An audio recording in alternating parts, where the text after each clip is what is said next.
We, in turn, are standing by, awaiting Donald Trump to show up at Mar-a-Lago, his rather expansive estate and exclusive club in Palm Beach, Florida. The press is there waiting, and when Mr. Trump comes out to speak, we will go to him. But right now, we're going to continue our conversation. From Newsmax, New York, we welcome back in the gentleman whose program Unfiltered you usually see at this time of night, Dennis Michael Lynch.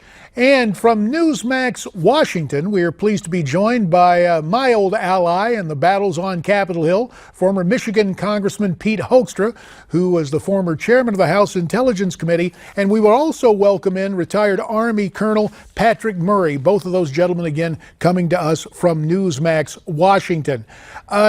Pete Hoekstra, obviously you are in this thing for John Kasich. John is going to stay in this race, as we understand it, at least till his home state of Ohio. Can you still make the case for John Kasich tonight, given the results we're seeing on this Super Tuesday?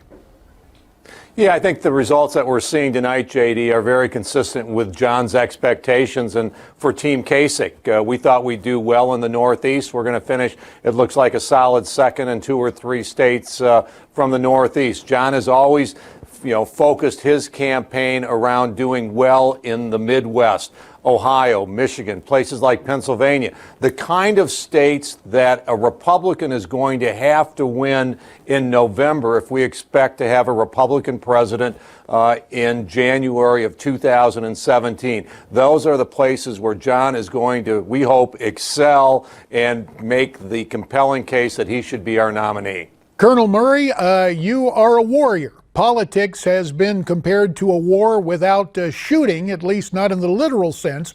But if you were advising some of these candidates tonight, who would you advise to step away from the fight right now in an effort to unify the party? Well, good evening, JD. It's great to be on. Just to put a little bit of a military spin on this, a good battlefield commander likes to do something called get inside of his enemy's decision cycle. You want to upset his battle rhythm. You want to make him react to your plans.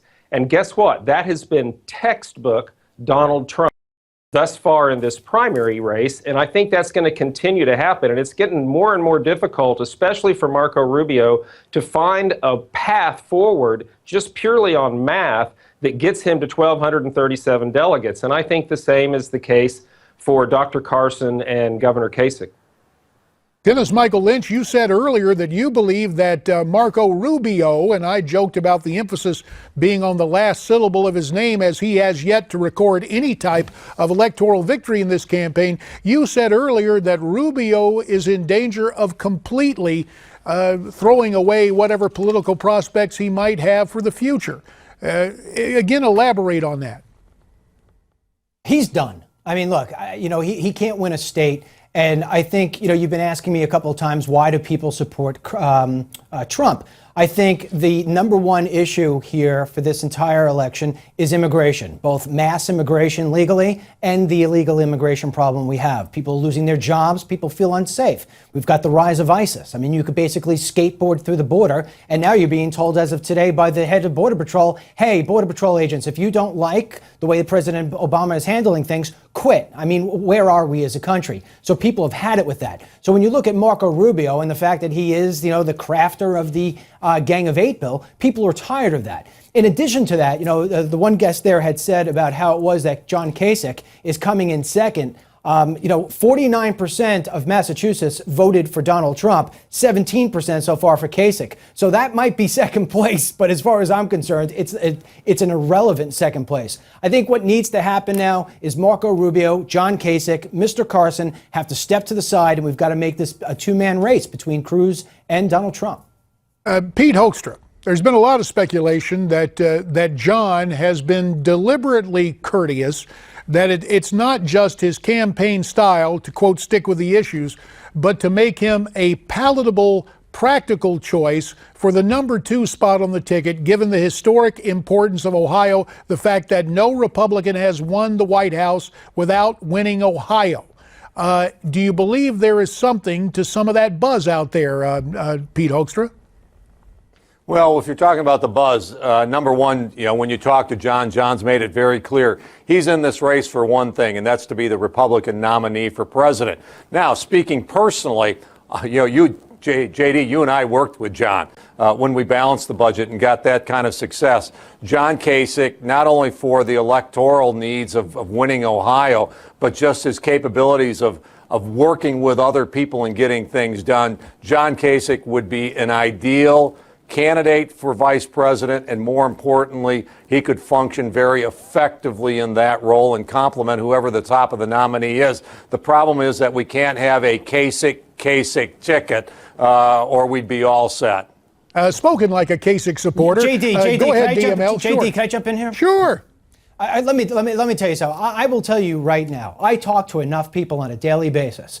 If Trump were to pick John Kasich as his vice president running mate, people would start leaving Trump camp. It's the equivalent of him saying that he's going to start handing out work permits to illegal aliens, that he's just changed his mind overnight. Trump needs to stay consistent. If he takes somebody like a Kasich who comes from, the establishment world, people like myself are going to lose confidence in Donald Trump. But Colonel, hasn't it JD, always been the point? And let me go on this because, as DML is pointing out, it would create some problems for him. But usually the number 2 spot doesn't clinch things here. We can point out Paul Laxalt was so angry with his best friend Ronald Reagan in 1980 for picking George Herbert Walker Bush. Senator Laxalt left the Republican convention in Detroit. But it didn't stop Mr. Reagan from winning, and it didn't cost him Paul Laxalt's support. As a battlefield commander, what is the answer? Do you try to cast a wider net, a bigger tent, or are they so at odds, as DML points out, on border security and that question that it's just a non-starter, the whole notion of Kasich in the number 2 spot? Well, I don't think people vote for a vice presidential candidate. That said, Trump has been totally unorthodox. He was asked a week or so ago, are you going to look for a vice presidential candidate from the business world or from the political world? And he said that he thought he would look inside the political world. That makes some sense. And if you look at it just purely from a tactical viewpoint, what Brother Lynch said makes sense. But nevertheless, just from a tactical viewpoint, John Kasich, sitting in Ohio, you've got to win Ohio to win the presidency. John Kasich also he knows his way around Washington, D.C. He knows his way around Capitol Hill. Donald Trump does not have those abilities right now, and I think that would be an asset to his campaign. DML, obviously you have strong feelings about it. We'll say you're advising Donald. Who's on your short list for the number 2 spot, sir? If he's going to pick somebody political, and he's going to do it just for the fact of doing posturing, he would be better off taking a governor who is a woman who has Latino in her blood, and that would be the Governor Martinez from New Mexico. But I also think that that's a mistake. You cannot look back, and I understand it's the easy thing to do. You could not look back at all the other elections and talk about Reagan and talk about all the other ones. Donald Trump has completely taken the political process as we know it, and he has flipped it upside down. We have never seen anything like this in the history since I know that I've been alive. I'm telling you, he needs to change everything. The American people want to see not only D.C. just ripped apart, they want to also see the media ripped apart. That's why, JD, our network here is growing as much as it is, because people are tired of the establishment media. They're tired of the establishment DC people. They want a new, fresh start. They want to be back in the power. They want people doing their jobs again. I think Donald Trump, the most brilliant thing he could do is forget about governors, forget about all the DC people. The colonel here knows he needs to surround himself with great soldiers and great Marines and great people who understand what it is that we need to do to make America great again. He should bring somebody out from the general public. He should bring somebody from the business world. He should not bow to what it is that the GOP would like to see him do. He needs to listen to the people. Well, it is to discern what the people would say. And Pete Hoekstra, I guess it was Benjamin Disraeli as the British Prime Minister who said, I must listen to the people. After all, am I not their leader? But as we take a look at the whole dynamic at work here, and DML has made quite the eloquent and vociferous case that Donald Trump has broken the mold on his candidacy. However, his critics are quick to point out that today you take a look at head-to-heads with both Hillary and Bernie Sanders for a general election, Mr. Trump is behind. But that's the whole purpose of campaigns, is it not? Where you convince people that you can carry the day. If Donald Trump were to become the nominee of the party, Pete, what advice would you have for him? Oh, I'd very much say continue on at the path that you're on. I might tone down the rhetoric a little bit to a little more civility, but in terms of being a force for disruptive change in Washington, absolutely. The reason that people are frustrated with Washington is they see no difference between Republicans and Democrat establishment over the last 15 to 16 years. In 2001, what happens? Republicans pass No Child Left Behind. We pass a prescription drug benefit. We have some disastrous foreign policy decisions, and so yeah, people are frustrated, and we're absolutely correct in that Trump is tuning into the frustrations of the American people, continue moving down that direction. If we're running against Hillary Clinton, disruption versus status quo, Donald Trump is going to do all right regardless of who he picks for the VP. Colonel Murray, we talked JD, about... let me say one thing that's very important. Go ahead, sir. Go ahead. Very important, okay? Very important, because I come from the same place that Donald Trump does. I've been a businessman my entire life. There's one thing that Trump knows that I know, and that is that it can take you years to build a customer, but only one day to lose them.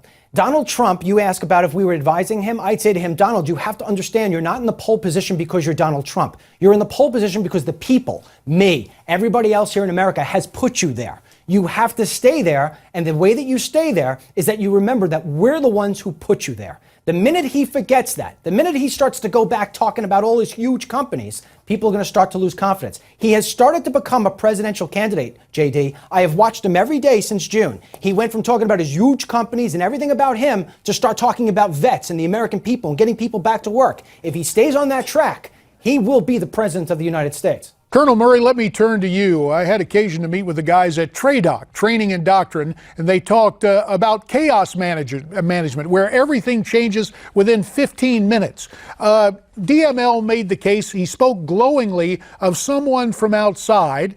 Pete just talked about the disruption influence, the disruptive influence.